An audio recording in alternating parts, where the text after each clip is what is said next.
Hi, I'm Joanna Penn from thecreativepenn.com, and today I'm talking about what you can do to make sure your book is the best it can be before it goes out there to the world. Now, I'm talking about this today because my own book, my second novel, Prophecy, is, just about ready. Well, I say it's ready, it's just gone to my beta readers. So I thought I'd talk a bit about the process that it's taken to get there. There have also been a couple of people I've talked to recently who've intended to get their book out there so fast they haven't really considered the process of editing and redrafting. So I'm out here in the garden today talking about this really important topic. So I'll tell you a bit about my own process. So the first draft is pretty much the first draft of the book where you can read all the way end to end, and that might have come about through different chunks of scenes and things like that, which I won't talk about right now.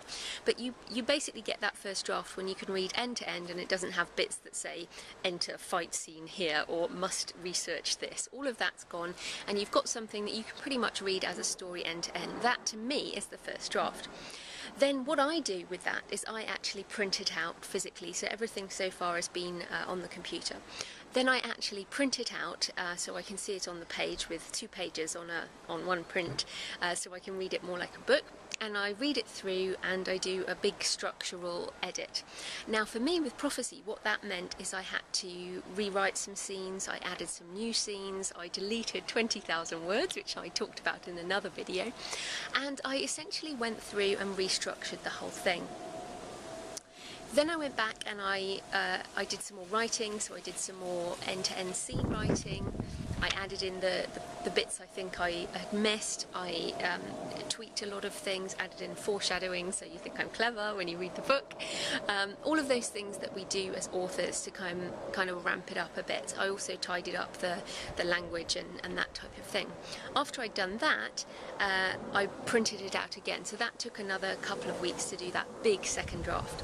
Then I printed it out again, and this time I read it through line by line and got rid of important things like where I'd used the same word twice in similar sentences. I changed my language, tidied that up, and really paid more attention to grammar, punctuation, spelling, that type of thing, so I could make a nice clean edit. So probably my third draft this time, third whole draft, that's the one I have now given to beta readers. So if you don't know what a beta reader is, it's essentially like a first reader, somebody who's going to read the book as if they had bought it and give you some really good feedback. So for example, you said this here and I don't understand what you're talking about, you didn't explain it, or you've used an acronym for the secret agency and you didn't explain what it was, or this character's come out of nowhere and then they just disappear, what's going on there? Any question that is raised in their mind, and also anything that knocks them out of that fictive dream, the story that you're trying to embed them in. If they are jolted out by something, then you have to make sure you fix that. So those readers make sure that your book is, ready to go out there to the public. So I have a few different people as my beta readers. I have some professional writers, which I've only got, I guess, because of the relationships I've made through the blog. So I'm really grateful to them, and of course I'll acknowledge them in the book. But also some of my family. Now, to be honest, they don't really read the type of books I write, so their criticism is really good for me. I take it very personally. Some people would say this isn't a good idea, but I think if I can take criticism from my dad and my husband, and my mum is unfailingly positive, but if I can take criticism, then that's all good, because we need to have thick skins in this business. After I get all the comments back from everybody, and I've got 7 beta readers, once I get all of those back by a certain date, I've given them all like 2.5 weeks to read the book, I will then go through and compare the notes and see if there are commonalities between what they say.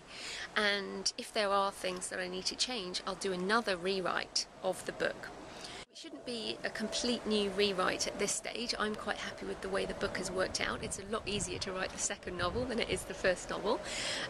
So what I'll probably be doing is tidying a few things up, maybe adding a few things, but it won't be a major draft. It will be a tidy up draft. Then it goes to a copy editor or a proofreader who will check all the spelling, typos, grammar, etc.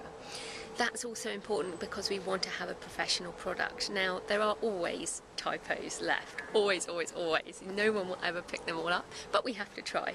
So once it's gone there, it'll come back, I'll make all the final changes, and then it will go up on the Kindle.